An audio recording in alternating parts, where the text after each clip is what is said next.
Hello students, welcome back. अब हम करने जा रहे हैं हमारा एक्सरसाइज 8.2 क्लास 10th का क्वेश्चन नंबर 1। क्वेश्चन नंबर 1 में कह रहे हैं एवेल्यूएट द फॉलोइंग। इसमें फर्स्ट क्वेश्चन दिया हमें sin 60 cos 30 degree plus sin 30 degree and cos 60 degree. अब जैसे कि हमने इंट्रोडक्शन पार्ट में इनकी वैल्यूज़ जानी थी कि sin 60, sin 30, cos 60, cos 45, इस तरह की सारी हमने टेबल बना करके ट्रिग्नोमेट्रिक टेबल में उसकी वैल्यूज़ फाइंड की थी। तो ये वैल्यूज़ आपको पता होनी चाहिए। अगर आपने वो वीडियो नहीं देखी तो पहले आप उस वीडियो को देख लीजिएगा। तो अब हम इस क्वेश्चन को चलिए सॉल्व करते हैं। तो इसमें इन्होंने कहा है sin 60 degree cos 30 plus sin 30 cos 60 की वैल्यू हमें फाइंड करनी है। ठीक है, तो यहाँ पे एक एक करके हम वैल्यू पुट करते हैं। देखो sin 60 डिग्री की जो वैल्यू होती है ये होती है हमारी √3/2। सो ये आ जाएगी आपकी √3/2 इंटू cos 30 जो होता है, cos 30 भी आपका होता है √3/2। ठीक है, और प्लस sin 30 की वैल्यू होती है हमारी 1/2, तो ये आ जाएगा हमारा 1/2 इंटू cos 60 की वैल्यू भी होती है हमारी 1/2। ठीक है, अब ये वैल्यूज़ आ गई। जब अपॉन वाले नंबर के बीच में एक इंटू का साइन होता है तो ऊपर वाला नंबर ऊपर से इंटू होता है, नीचे वाला नंबर नीचे से इंटू होता है। ठीक है, तो √3 को जब 3 से इंटू करोगे, √3 से ही, तो ये बन जाएगा 3।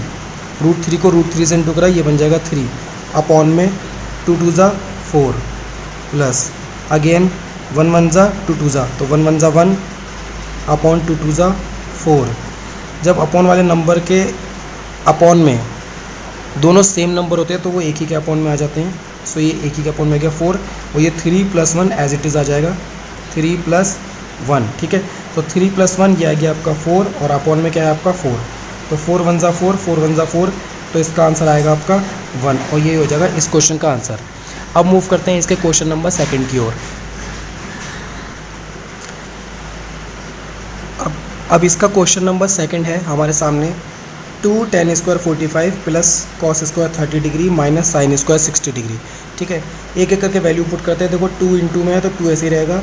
tan² 45, tan 45 की वैल्यू होती है 1, और उसका लगा देंगे स्क्वायर क्योंकि यहाँ स्क्वायर लगा है, प्लस cos² 30 डिग्री, तो cos 30 की जो वैल्यू होती है ये होती है आपकी √3/2, और इस पूरे का लगा देंगे स्क्वायर क्योंकि इसका cos के ऊपर स्क्वायर लगा हुआ है। ठीक है, माइनस sin² 60 डिग्री, तो sin 60 की वैल्यू होती है √3/2, और इसका भी लगा देंगे स्क्वायर क्योंकि sin के ऊपर स्क्वायर लगा हुआ है। ठीक है, सो ये आ गया आपका 2, और देखो 1 का स्क्वायर हमेशा 1 ही होता है, इंटू में 1 प्लस, अब देखो ये प्लस का √3/2 का स्क्वायर और ये माइनस का √3/2 का स्क्वायर, तो प्लस वाला माइनस वाले को कैंसिल कर देगा, तो प्लस वाले से माइनस वाला कैंसिल हो गया, यहाँ बचा आपका 0। 2 को इंटू करा 1 से, 2 1 ज़ा 2, और प्लस में 0 कुछ नहीं होता है, तो ये आ जाएगा इसका 2 आंसर। ठीक है, कितना ईजी था। अब आते हैं इसके पार्ट नंबर 3 के ऊपर। अब क्वेश्चन नंबर 1 का हमारे पास है थर्ड पार्ट। इसमें इन्होंने दिया है cos 45 degree upon sec 30 degree plus cosec 30 degree. ठीक है, इसको सॉल्व करते हैं। तो cos 45 की जो वैल्यू होती है ये होती है हमारी 1/√2, 1/√2 अपॉन, अब आ गया हमारा sec 30 की जो वैल्यू होती है ये होती है हमारी 2/√3, 2/√3। ठीक है, प्लस cosec 30 की वैल्यू होती है हमारे पास, cosec 30 जो होता है वो होता है हमारा 2। ठीक है, इन दोनों की वैल्यू आप साइन और cos से भी निकाल सकते हैं। जैसे sec जो होता है cos का उल्टा होता है, और cosec जो होता है आपका sin का उल्टा होता है। तो cos 30 की जो वैल्यू होती है, cos 30 की वैल्यू होती है √3/2, है ना। cos 30 की वैल्यू देखो √3/2 होती है, तो cos उल्टा होता है sec का, तो sec 30 की वैल्यू क्या आ जाएगी 2/√3, इसीलिए 2/√3। और cosec 30 यानी कि sin 30 का उल्टा, तो sin 30 जो होता है देखो sin 30 1/2, और फिर जब इसका cosec 30 बनाओगे तो 2/1 आ जाएगा, तो अपॉन में 1 कुछ नहीं होता, तो वैल्यू आ जाएगी 2, तो इसलिए cosec 30 की वैल्यू 2। ठीक है, अभी से सॉल्व कर लेते हैं। 1/√2 ऐसे ही रहा, 1/√2। ठीक है, इसको इससे इंटू करेंगे क्योंकि अपॉन वाला नंबर है, विदाउट अपॉन नंबर है, अपॉन 2। देखो √3 को जब 2 से इंटू करोगे तो 2√3 और प्लस में 2, सो आ जाएगा 2 + 2√3। इस √3 को इससे इंटू करा तो बन गया 2√3, फिर लगा है +2, तो +2, और ये √3 इन दोनों के अपॉन में आ जाएगा, ये √3 दोनों के अपॉन में आ गया। ठीक है, अब देखो 1 2 3 4 अपॉन में नंबर्स बन गए, तो क्या करेंगे, ये वाला सेम रहेगा और नीचे वाले घूमकर इनटू के साथ आएंगे। ये वाला सेम रहेगा। जब कभी भी 4 अपॉन में नंबर आ जाते हैं तो क्या करते हैं, पहले वाले 2 को ऐसे ही रख देते हैं। तो ये रहा आपका 1/√2 ऐसे ही। अब इनटू लगाकर ये जो नीचे वाले होंगे ये घूम जाएंगे, तो यानी कि √3 आ जाएगा ऊपर और अपॉन में आ जाएगा 2 + 2√3, 2 + 2√3। ठीक है, अब ये इंटू हो जाएंगे। √3 को 1 से इंटू करा √3 अपॉन में √2 को इंटू करना है इनसे, तो √2 को 2 + 2√3 से इंटू करो। 2 से इंटू करेंगे तो बनेगा 2√2 प्लस 2√3 को इंटू करेंगे √2 से। तो देखो रूट वाला नंबर रूट वाले से ही इंटू होगा। ठीक है, तो 2 तो ऐसे ही आ जाएगा, रूट के अंदर 2 3 ज़ा 6। ठीक है, तो ये बन गया आपका √3 अपॉन 2√2 प्लस 2√6। ठीक है, अब देखो नीचे कभी भी हम अपॉन में रूट वाला नंबर नहीं छोड़ते हैं, तो क्या करेंगे, इसका रैशनलाइजेशन करेंगे। रैशनलाइजेशन का मतलब ये होता है कि जो अपॉन वाला नंबर है उसके अंदर जो साइन हो उसका अपोजिट करके ऊपर नीचे इंटू कर देते हैं। अब जैसे अपॉन वाला नंबर क्या है 2√2 प्लस 2√6, तो प्लस का साइन का अपोजिट होगा माइनस, तो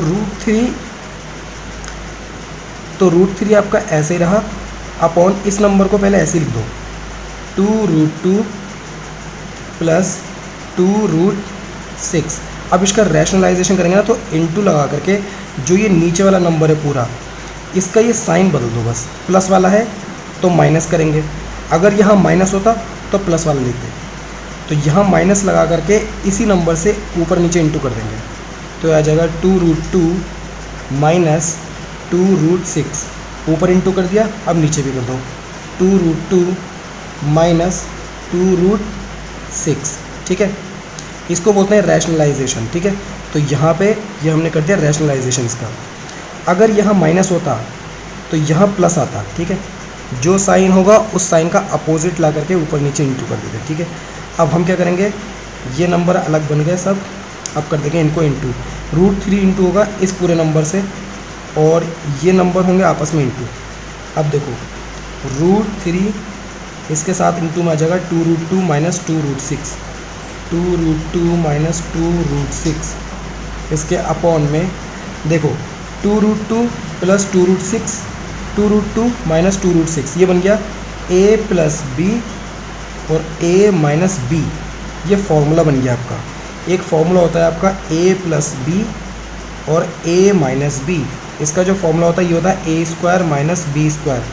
जब ये दोनों स्टार्ट के सेम हो और लास्ट के भी सेम हो, बस बीच में प्लस और दूसरे में माइनस हो, तो a² माइनस b² का ये फॉर्मूला बन जाता है। तो देखो स्टार्ट के दोनों सेम, लास्ट के दोनों सेम, बस बीच में प्लस और माइनस है, तो ये a² माइनस b²। ठीक है, तो a की जगह 2√2 a² माइनस b² यानी कि 2√6 का स्क्वायर। ठीक है, अब क्या होगा, अब इसको सॉल्व कर लेते हैं। √3 इंटू होगा इससे, मैंने बताया था देखो रूट वाला नंबर रूट से इंटू होगा, 2 से तो इंटू हो नहीं पाएगा, तो 2 को एज इट इज़ छोड़ देंगे। तो यहाँ पे ये बनेगा आपका 2, √2 को √3 से इंटू करा, so this will become √6 minus 2, फिर से ये वाला ऐसे ही रहा। √6 को इंटू करेंगे 3 से, तो 6 3 ज़ा 18, तो रूट के अंदर आ गया आपका 18 अपॉन देखो 2√2 का स्क्वायर, तो दोनों नंबर का स्क्वायर होना, 2 का स्क्वायर 2 2 ज़ा 4 और √2 का स्क्वायर करोगे तो 2 आएगा, क्योंकि स्क्वायर से रूट कैंसिल हो जाता है, और 2 4 ज़ा 8, तो 2√2 का स्क्वायर जो बना वो बना आपका 8 माइनस सेम यहाँ पर 2√6 का स्क्वायर करना है, तो 2 का स्क्वायर 2 2 ज़ा 4 और √6 का स्क्वायर करोगे तो रूट से स्क्वायर कैंसिल हो जाएगा, आ जाएगा आपका 6, तो 6 4 ज़ा 24।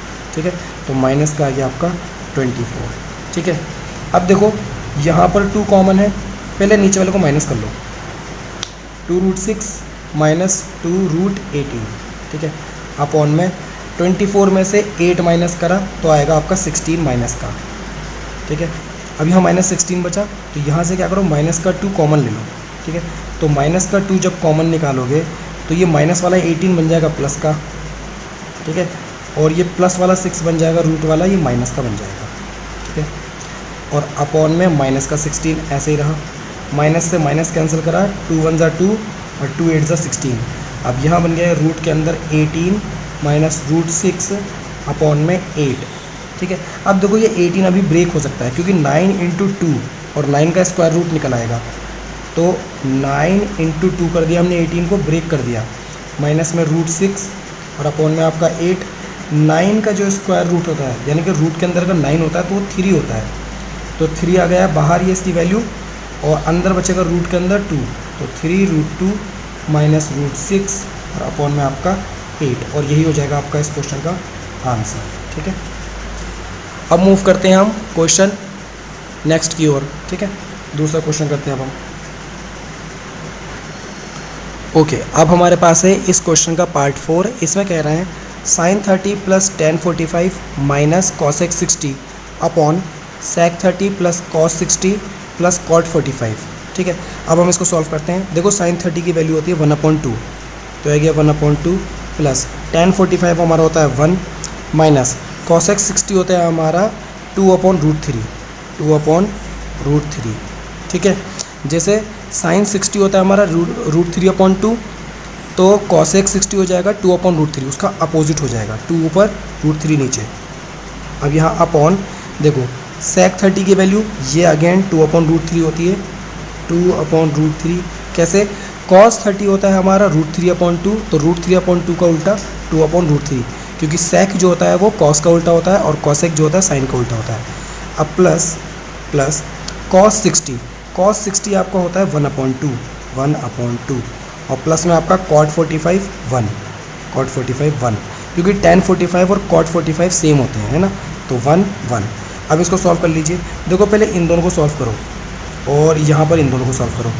2 को इंटू करा 1 से, सेम 2 को इंटू करेंगे 1 से, तो 2 1 ज़ा 2 और प्लस में आगे है 1 और ये 2 अपॉन में, फिर माइनस 2/√3, माइनस में फिर 2/√3। ठीक है, अब ये अपॉन यहाँ आ जाएगा। ठीक है, अब ये 2/√3 ऐसे छोड़ दो, 2/√3 ऐसे ही रहा। ठीक है, फिर प्लस सेम करो, 2 1 ज़ा 2 प्लस का फिर 1, 2 1 ज़ा 2 फिर प्लस का 1 और अपॉन में ये 2 इसके और इसके दोनों के अपॉन में 2। ठीक है, अब क्या करना है, 2 और 1 3 अपॉन में 2, यानी कि 3/2 माइनस 2/√3 और फिर अपॉन देखो 2/√3 ऐसे रहा, फिर प्लस 2 और 1 3 अपॉन में 2, सो 3/2। ठीक है, अब इस क्वेश्चन में देखो ये दोनों सेम दिख रहे हैं, ये दोनों भी सेम दिख रहे हैं, तो हम क्या करते हैं इस 3/2 को आगे लिख लेते हैं और 2/√3 को पीछे लिख लेते हैं, ताकि ऊपर की जैसा थोड़ा मैच हो जाए, बस साइन अलग होगा ताकि हम रैशनलाइजेशन करें तो हमें आसानी हो। तो क्या करो, ऊपर वाला सेम छोड़ दो ऐसे ही, सो ये रहेगा आपका 3/2 माइनस 2/√3। ठीक है, और इसके अपॉन में 3/2 को आगे लिख लो और 2/√3 को पीछे लिख लो। ठीक है, ये आगे आ जाएगा, ये पीछे आ जाएगा। ठीक है, यहाँ पर साइन नहीं बदलेंगे। ठीक है, साइन तब बदलते हैं जब हम इक्वल साइन के दूसरी साइड हम जब भेजते हैं किसी वैल्यू को, तब हमारा साइन चेंज होता है, अदरवाइज हमारा साइन चेंज नहीं होता है। ठीक है, सिर्फ ये पोजीशन चेंज कर रहे हैं एक दूसरे से। तो 3/2 आगे आ जाएगा, 2/√3 पीछे आ जाएगा, सो 3/2 और प्लस 2/√3। ठीक है, अब देखो ये नंबर आ गए। अब इसमें क्या करो, आप इसमें बना लो क्रॉस मल्टीप्लिकेशन या एलसीएम बोल सकते हैं इसको।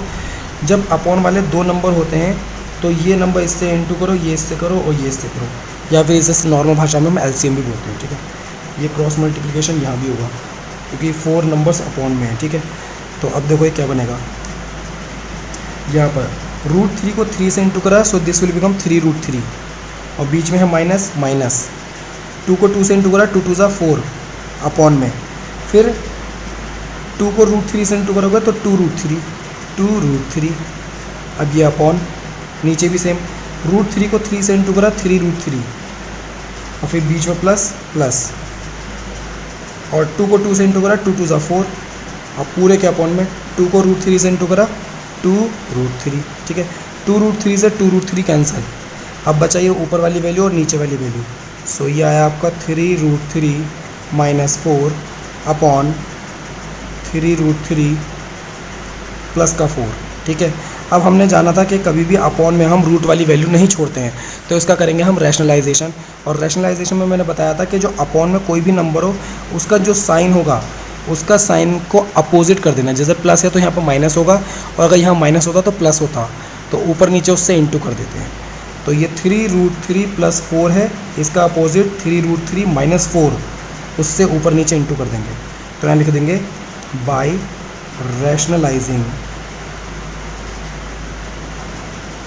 अब रैशनलाइजिंग कर रहे हैं, सो 3√3 - 4 अपॉन 3√3 + 4 इंटू करेंगे इसका अपोजिट बस, तो 3√3 - 4, 3√3 - 4 अपॉन में भी 3√3 - 4, ठीक है। अब ये इंटू कर लेंगे हम आपस में इन सबको, ठीक है।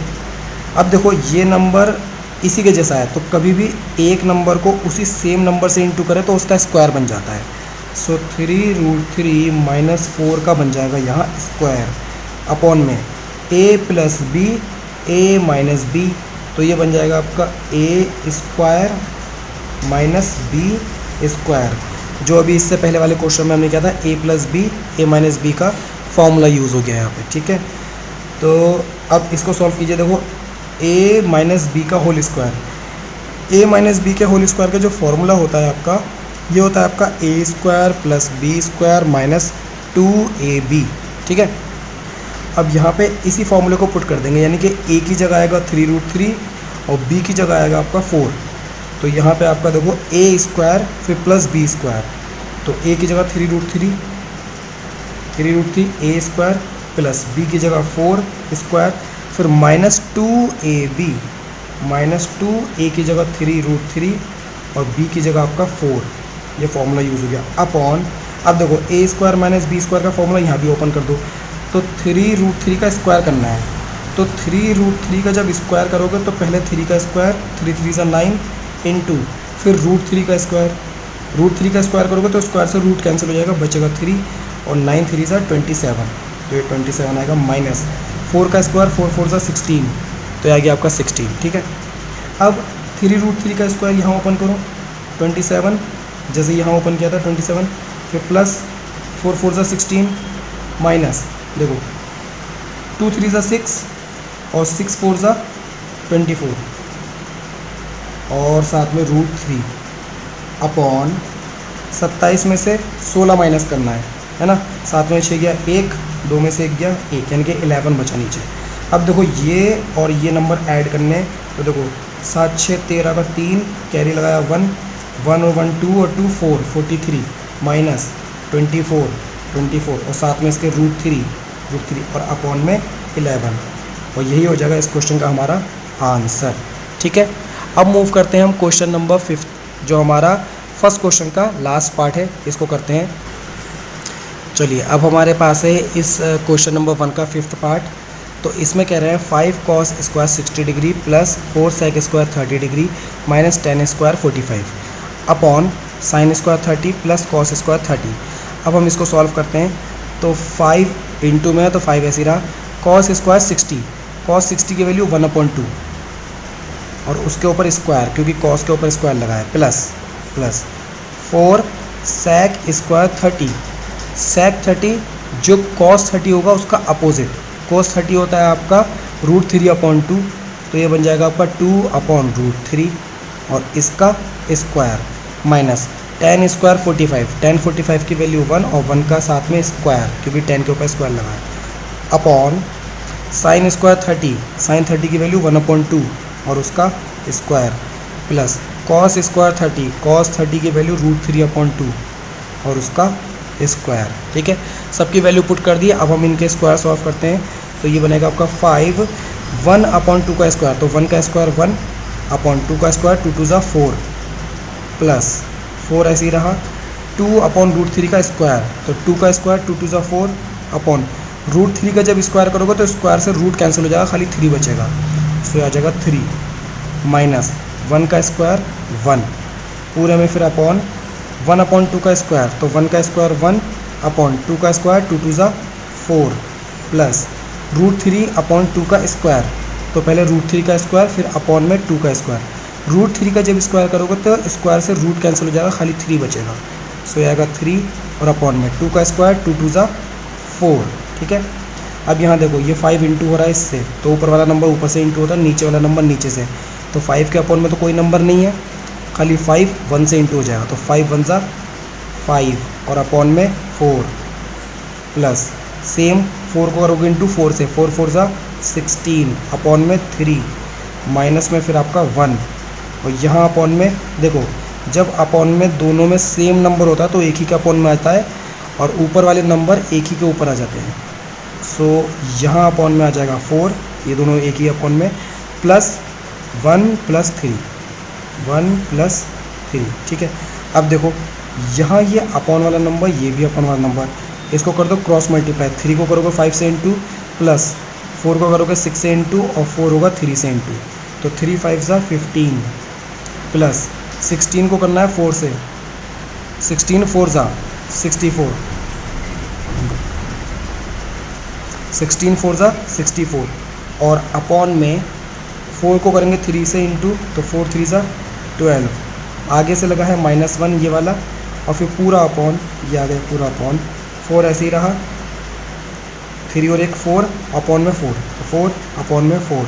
देखो 4 से 4 कैंसिल हो गया, अपॉन में 1 बचा, तो यानी कि ये तो एलिमिनेट हो गया क्योंकि अपॉन में 1 कुछ नहीं कर पाता है। तो ये अब सिर्फ ऊपर वाली वैल्यू हमें सॉल्व करनी है, न्यूमरेटर वाली। ठीक है, तो यहाँ आ जाएगा आपका देखो 15 प्लस 64, तो इसको ऐड कर लो। 5 में 4 ऐड करा 4 5 9 और 6 में 1 ऐड करा 7, 79 अपॉन में आपका 12 और माइनस का आपका 1। अब ये 12 होगा इससे इंटू 1 से, और माइनस होगा 79 से, तो 79 माइनस 12 1 ज़ा 12, और ये 12 दोनों के अपॉन में। अब 79 में से 12 माइनस करा, देखो 9 में से 2 गया 7 और 7 में से 1 गया 6, 67 और अपॉन में क्या है 12, तो 67 अपॉन 12 हो जाएगा इस क्वेश्चन का हमारा आंसर। ठीक है, तो इसी तरह से हमने क्वेश्चन नंबर 1 के सारे पार्ट्स सॉल्व कर लिए हैं। अब हम चलेंगे क्वेश्चन नंबर 2 की तरफ और सॉल्व करेंगे उसके पार्ट्स।